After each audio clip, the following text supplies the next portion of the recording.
From the very beginning, colonialism in America meant competition. European countries were eager to gobble up as much land as possible in the New World. Sometimes this competition turned into open warfare, and the French and Indian War is a perfect example of this. Here's a crash course of 5 things about the war to get you up to speed. North America was a big, beautiful place full of endless opportunities, and Great Britain and France each wanted a piece of the action. The British controlled their 13 colonies and were looking to expand west. The French occupied Canada and were looking to expand south. It was inevitable that they'd bump into each other, and that's exactly what happened in the Ohio River Valley, an important trading area with access to the Mississippi River. The French and Indian War marked the debut of 21-year-old George Washington, a lieutenant colonel for the militia in the British colony of Virginia. In 1754, he was ordered to protect a British fort near what is now Pittsburgh.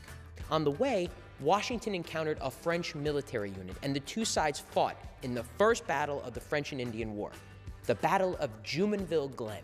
Washington was young, but he was quickly gaining the experience he would need to eventually command the Continental Army. Years of territorial scuffles turned into full-blown declarations of war in 1756. As fighting broke out, the British and French sought allies among the local Native American populations. The French were familiar with many tribes through trade and recruited the Potawatomi, Winnebago, Ojibwa, Mississauga, and the Huron, while the British turned to the Iroquois Confederacy. At first, the French were winning, a lot. They simply had more troops and better supplies than the British Army and drove them back towards the 13 colonies. But the tide turned in 1757 when British Secretary of State William Pitt took control of the war effort.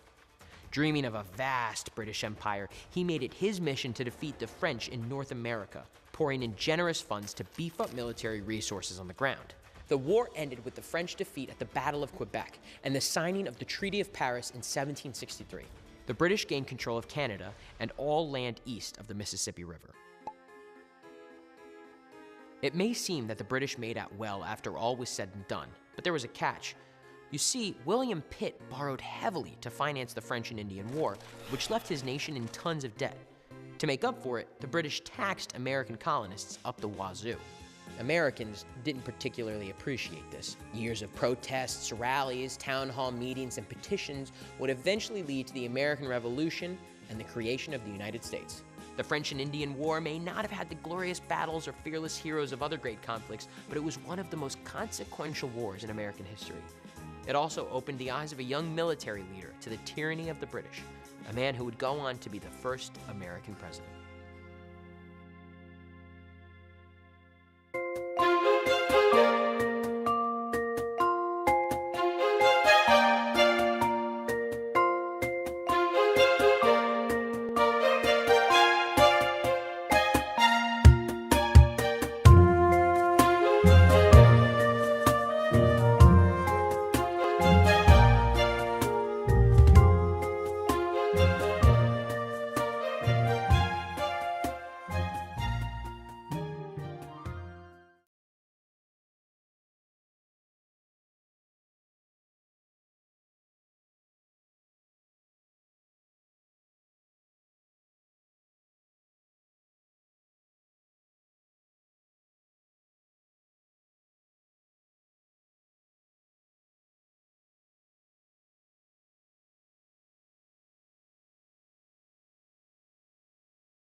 In February 1763, Britain and France signed the Treaty of Paris, ending at last the 7 Years' War. King George III now rules more territory across the globe than was ever held by the Roman Empire. But the territory in North America is now so vast, the British must find a new way to manage it. The King issues the Royal Proclamation of 1763. Among its provisions is a new boundary. The proclamation goes even further than the Treaty of Easton, asserting that all lands west of the Appalachians, the heart of the continent, are reserved for the Indians. And yet, more immigrants than ever are settling in the backcountry. In the 1760s, the Ohio country plays host to a new migration from Britain and other parts of Europe. Newcomers cut their way into North America's interior, often marking the corners of their land claims with their initials. The migration was fueled by letters from friends and relatives who had served with British forces during the French and Indian War. Colonials had been fighting for access to the continent's vast interior. After all, that's what they thought the war was all about.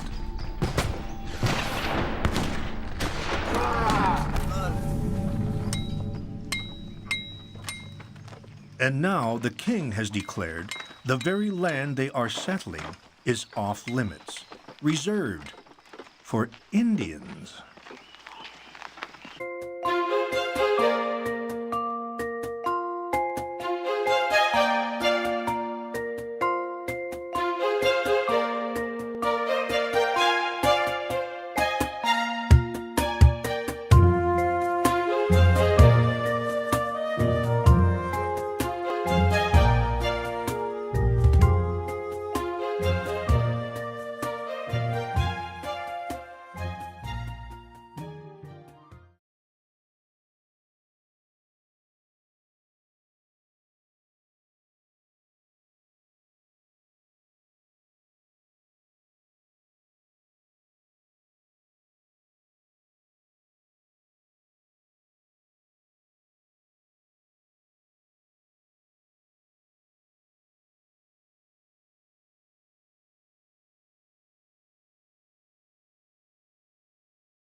And there was another source of tension: money.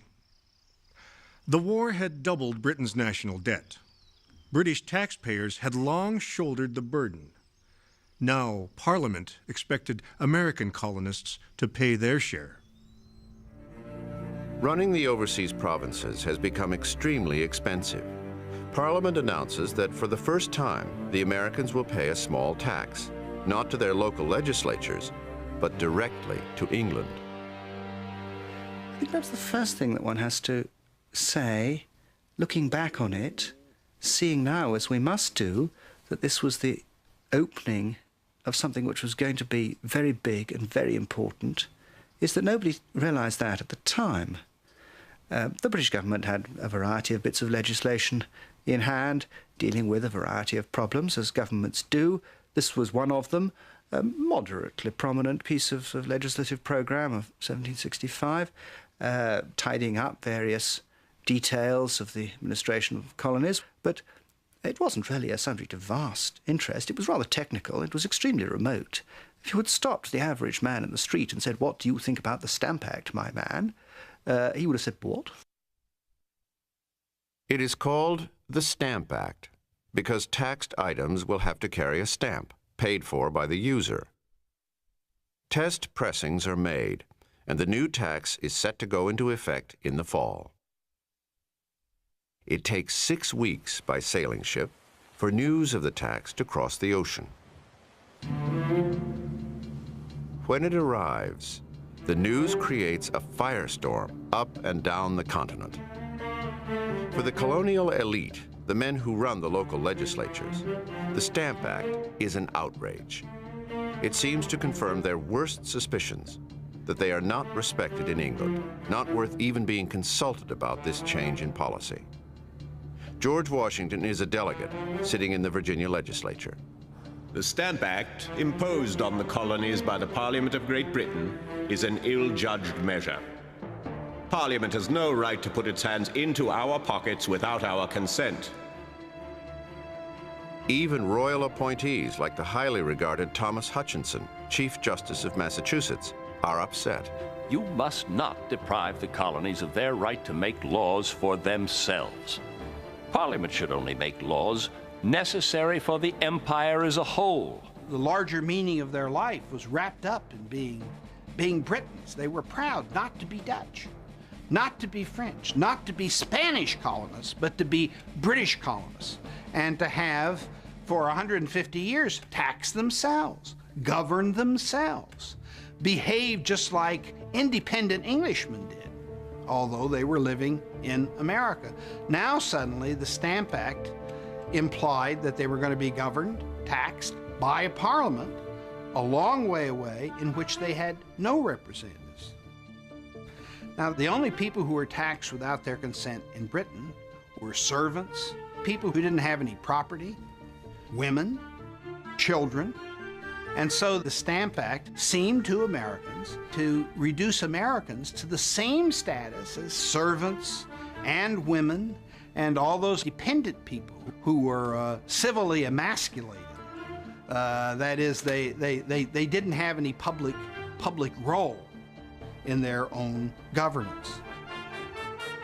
George Washington and other colonial leaders clearly see what will become of them unless they take action. A line should be drawn between Great Britain and the colonies, clearly establishing our rights. We must either assert our rights or submit and become tame and abject slaves, like the Negroes over whom we rule with such arbitrary sway.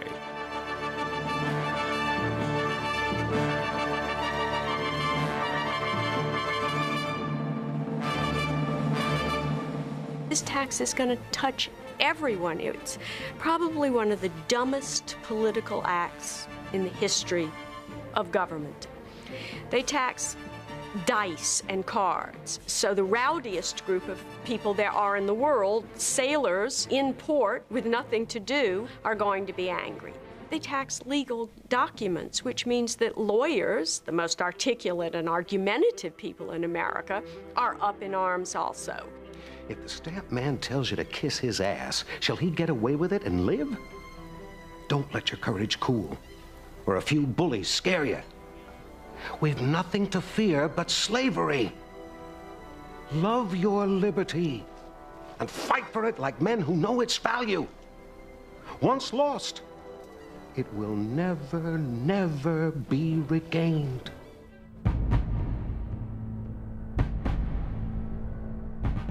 A small tax on paper, the Stamp Act, causes an unexpectedly violent reaction in the colonies.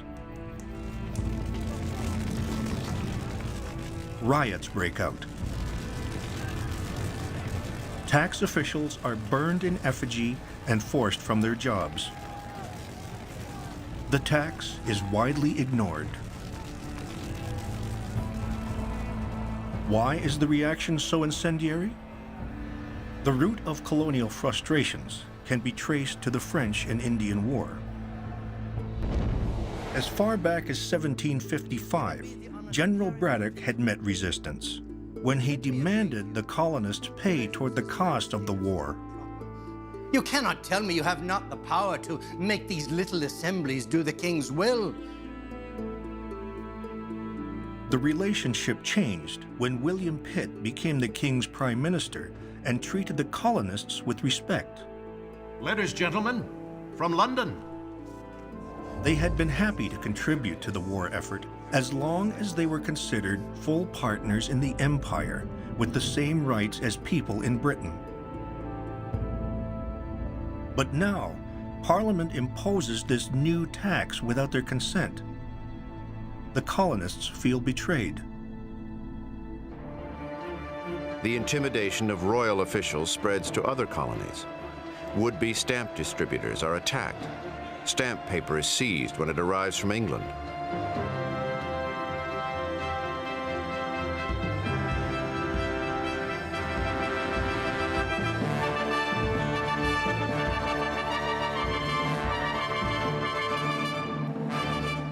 Colonial leaders propose a joint boycott of British goods.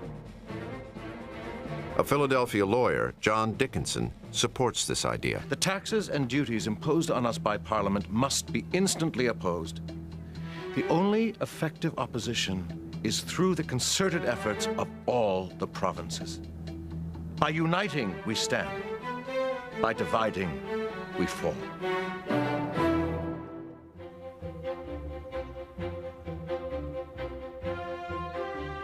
As the boycott grows and shops once filled with British merchandise begin to empty, more and more people are choosing to make do without imported manufactured goods. I have cut back on every superfluous expense. I haven't even bought a new cap or gown since last Christmas. I'm even learning how to knit, something I've never done before. Making stockings out of good New England wool, throwing my mite for the public support. The very idea that their American cousins are involving commoners, and now even women, in politics, is a subject for hilarity by London cartoonists.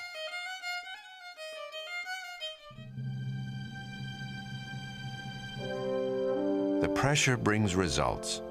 In February 1766, Parliament repeals the stamp tax. Throughout the 13 colonies, there is a sigh of relief. Americans look around the world and think how lucky they are to be the subjects of King George III.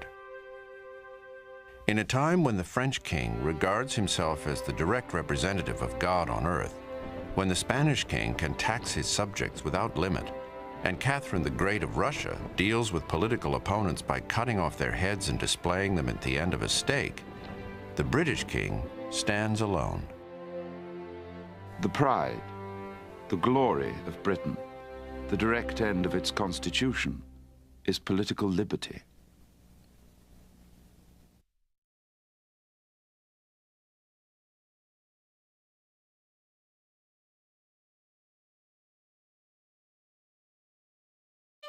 But the merchants and manufacturers in England are not amused. Their factories and counting houses are feeling the pinch. The British ministry blames a few ringleaders for all the troubles, particularly a Boston radical who celebrates popular protest, Samuel Adams. I am no friend of riots and tumults. But when people are oppressed, when their rights are infringed upon, when arbitrary rulers are put over them, when government is secret, the people become alarmed. If they have any spirit of freedom, they'll fight for their liberties, and they're justified in doing so. Unofficial courts, run by popular committees, begin dispensing a rough form of justice. It is more than some gentlemen have bargained for. A few days ago, we got a taste of committed justice. They got hold of a customs officer by the name of Malcolm. It was the coldest night of the winter.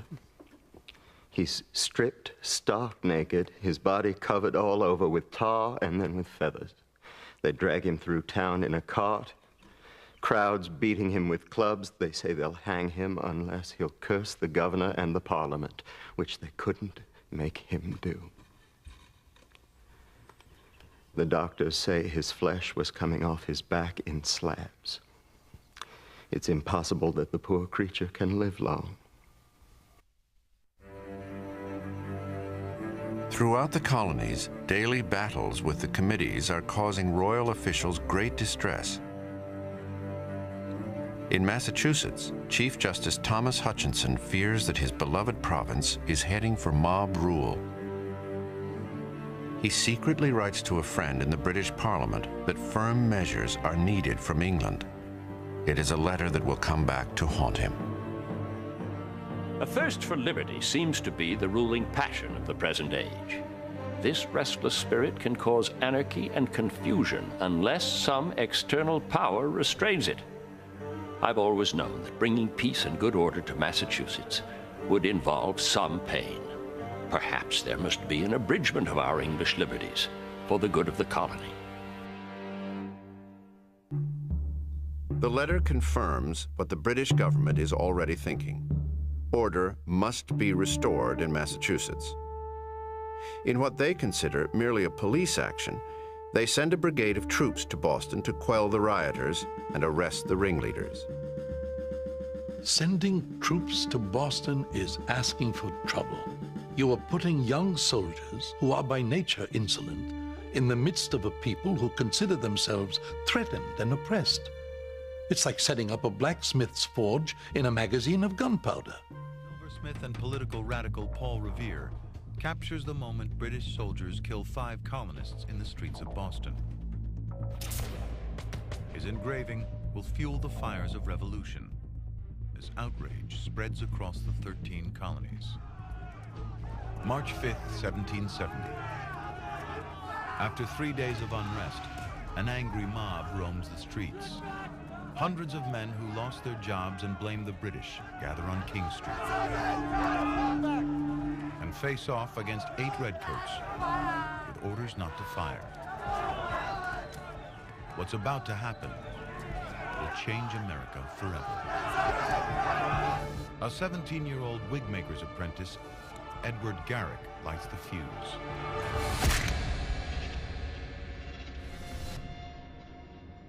This is how wars start.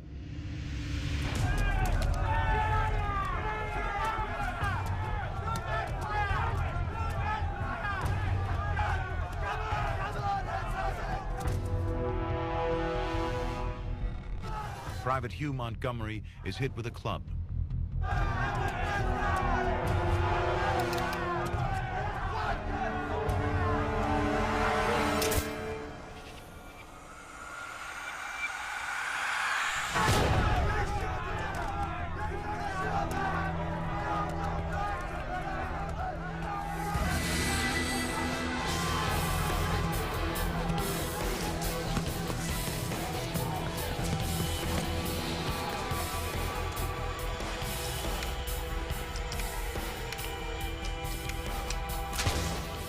An African-American, Crispus Attucks, dies instantly.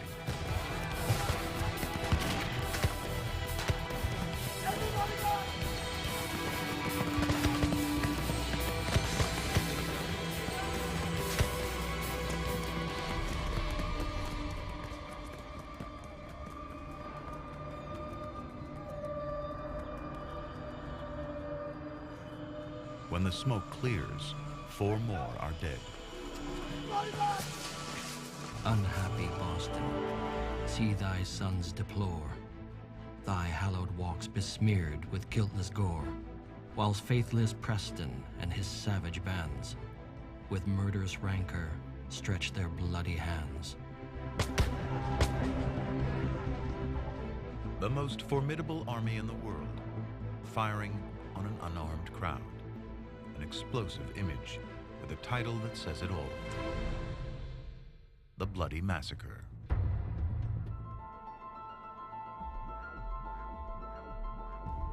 Boston's colonial leaders put the redcoat soldiers on trial for murder.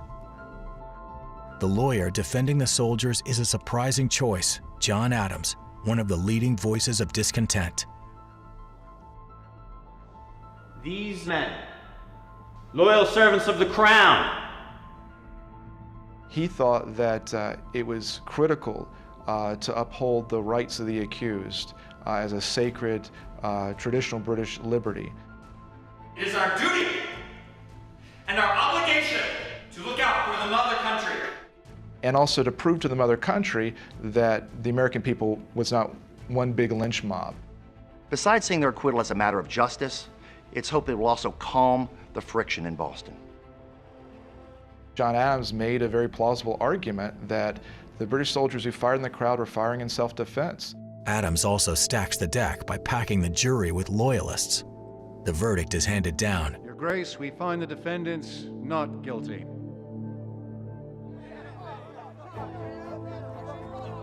The verdict enrages many patriots, but it does the trick of pacifying British officials. Parliament even repeals some of their taxes, and America and Britain step back from the brink of an escalating conflict.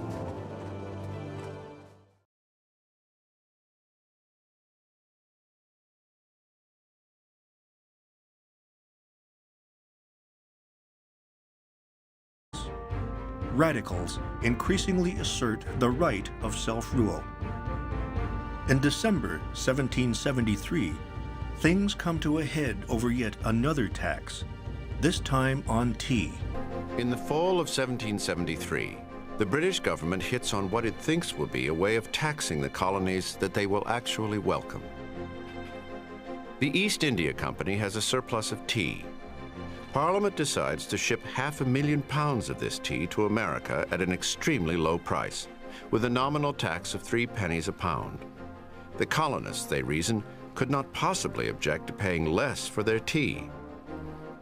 In every colony where the tea is landed, there are loud protests. It is either sent back or stored unsold in warehouses. In Massachusetts, where Thomas Hutchinson is governor, the story will be different. Hutchinson was the key figure in the major events of 1773, which really precipitated the American Revolution. And I think it's fair, it's not an exaggeration to say that if he had acted differently, I'd have a different passport. November 28, 1773. The first ship loaded with East India tea arrives in Boston Harbor. By law, the tea tax must be paid within 3 weeks. The decision over what to do next is squarely in the hands of Governor Thomas Hutchinson. I lie awake whole nights in fear that I shall be called to account in England for my neglect of duty to the king. Hutchinson could have written to England and said, I know the law, I know my duty, but I cannot enforce the law. It's physically impossible. But he didn't.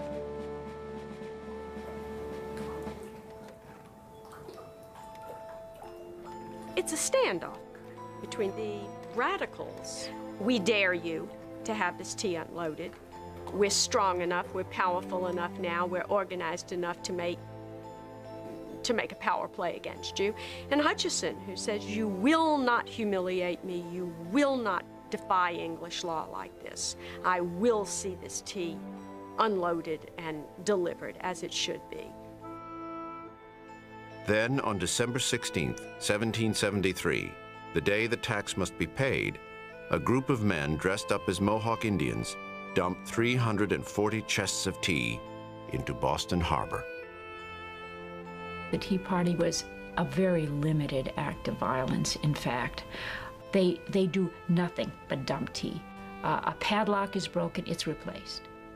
We think of this as a lot of yahooing and yelping and noise. It was just sort of ploop, ploop, ploop. They were very, very careful to keep this from getting out of hand. We're all throwing the tea overboard. We catch someone in our party trying to stuff some of the tea into his pockets. He is stripped of his booty and his clothes, and we send him home naked, in disgrace. Then we went home, in an orderly fashion. Boston enjoys the most peaceful night it has had in many a month.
The British send a fleet of warships to Boston.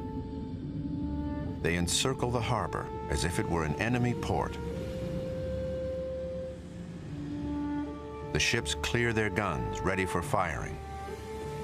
The greatest fear of the colonists, British tyranny, seems to have come true. The port of Boston is closed. Massachusetts is put under military rule, its government enforced at the point of a gun.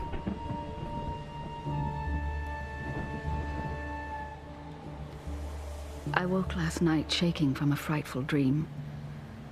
We have come to the edge of the ocean, and there is no advancing or retreating. My own sons may sink in the torrent. I pray that there be some decent, honorable way to put an end to this conflict, to be once again reconciled with old friends. Our cause is righteous, and I have no doubt of final success. But I see our generation, and perhaps our whole land, drowned in blood.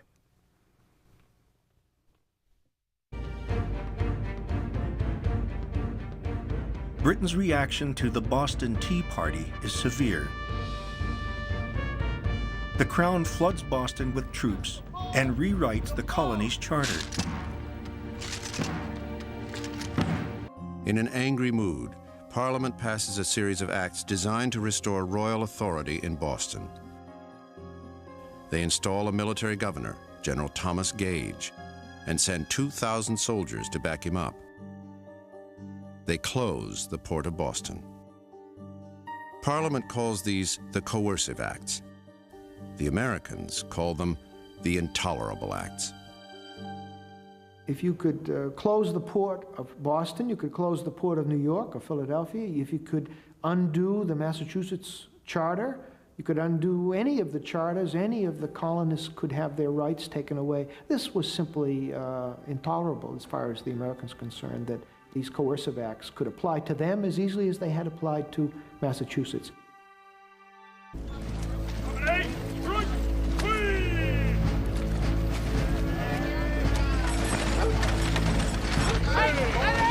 Whereas dangerous insurrections have been fomented in the town of Boston to the utter subversion of His Majesty's government and the utter destruction of the public peace, be it enacted that no goods or merchandise whatever be transported to or brought from any other colony or country. Be it enacted that for the suppression of riots and tumults, all disturbers of the King's peace are to be transported to England for trial. Any British soldier or officer charged with a capital crime will in like manner be transported out of the colony to receive a fair hearing. Be it enacted that for better regulating the government of Massachusetts, the present council is to be immediately disbanded.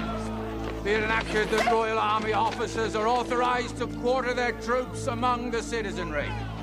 General Thomas Gage is hereby dispatched with 4 of our regiments to compel compliance with all these measures.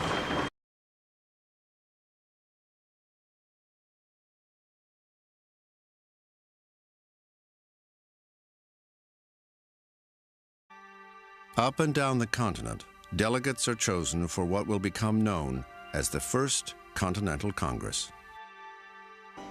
On September 5th, 1774, 56 delegates to the First Continental Congress gather at Carpenter's Hall. They are the leaders of the colonies, the political bosses, the merchants, the wealthy landowners. From Virginia come lawyer Patrick Henry and planter George Washington. From Massachusetts, political activist and former brewer Samuel Adams, John Adams' cousin. And merchant John Hancock, one of the richest men in America. The initial confrontation of these people was like seeing foreigners. They spoke the same language, or a reasonable facsimile of the same language, but they were very different people. There was no sense, I think, of unity against the British as yet. I think they saw themselves as Englishmen, and for the most part, people from Massachusetts and people from Virginia were more in touch with people in London than they were with each other. It is not in any way certain how the other colonies will respond to the British occupation of Boston. There is the strong suspicion among some of the delegates that the leaders of Massachusetts are hotheads and troublemakers. I am discovering that this continent is a vast, unwieldy machine. We are 13 colonies, strangers, largely unacquainted with each other, now rushing together in one great mass. It's not surprising that we are jealous of each other's designs, fearful, timid, skittish. The Congress debates for 2 months. The delegates agree to fully support Massachusetts. They also pass a resolution that the colonies should arm and prepare to defend themselves, if necessary, against any future British aggression. They send a petition to the King, affirming their loyalty and asking for the end of military rule in Boston. What happens in 1774 is that 13 clocks suddenly begin to strike as one. That's what John Adams said. That's the most important fact of the First Continental Congress. Up to 1774, you have 13 different movements, very different, independent, but we won't even call them independence movements, we'll call them protest movements to British authority. But in 1774, 13 different countries, that's the way they thought of themselves, suddenly come together and begin to speak, or attempt to speak, with one voice. Before parting for what they believe will be the last time, the delegates gather at the City Tavern for a final dinner and a toast of loyalty to England. To His Majesty, King George, may the sword of the parent never be stained by the blood of his children.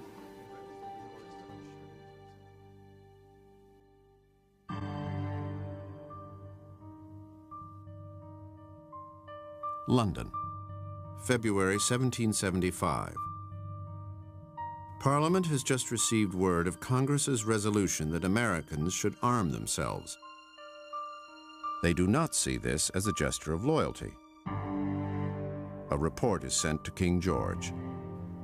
If the rabble in Boston is committed to open rebellion, then the king's honor and the safety of the empire require that force be met with force.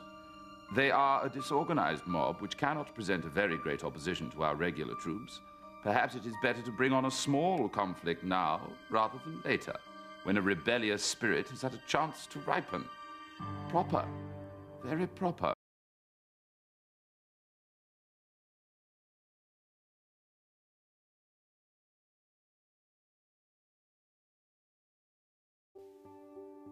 Parliament is running out of patience.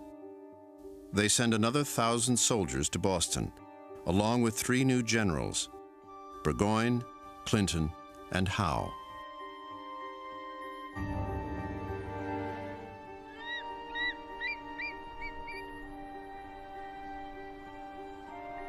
Throughout the colonies, people are preparing to defend themselves. Since the founding of the colonies, each province has had a militia to deal with local emergencies. Leaders of the protest now gain control of these militia and seize stores of guns and ammunition. In Massachusetts, where General Gage's troops still occupy Boston, the citizens are becoming increasingly defiant. The Americans reacted stronger and stronger. It was a step of degree by degree. They would yell at the British on the street. They would walk up to the British at night in the taverns and give them their opinion of what they thought. It was getting worse and worse. And the British reacted. The British government told Gage, go out and show these local farmers what it's all about. The king's troops enforce the king's law. Get out there beyond Boston and show them what it's like. April 19th, 1775. General Gage decides to send 700 soldiers into the countryside to capture a cache of arms. It is to be a minor operation. Their destination? Concord. A Boston silversmith, Paul Revere, and others hear of it and spread the word to the surrounding communities. On Lexington Green, the rebel militia under Captain Parker turns out to meet the British troops.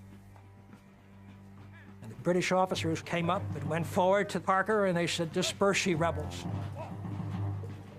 Parker looked at his measly lineup of men versus this royal line with bayonets that were facing him. He turned to his troops and said, "Disperse." And they turned and started to disperse and walk away. And then someone fired the shot. No one to this day knows who fired the first shot at Lexington, but perhaps a farmer tripped over his musket in retreating. Clearly, the colonials were giving ground. A gun went off, and then the British troops began firing. Their officers lost control of them. Some of the British line fired, the Americans fired back, men dropped on both sides, and the battle had begun. The Americans ran, the British advanced with the bayonet, and the battle was all over. No one had given orders for the attack. No one had given orders for the reply. But on this day, on Lexington Green, a political argument among members of the same family has become a blood feud. The British continue on to Concord to complete their work of capturing the store of munitions. By this time, word is out. The British are coming. The colonists swarm in around them.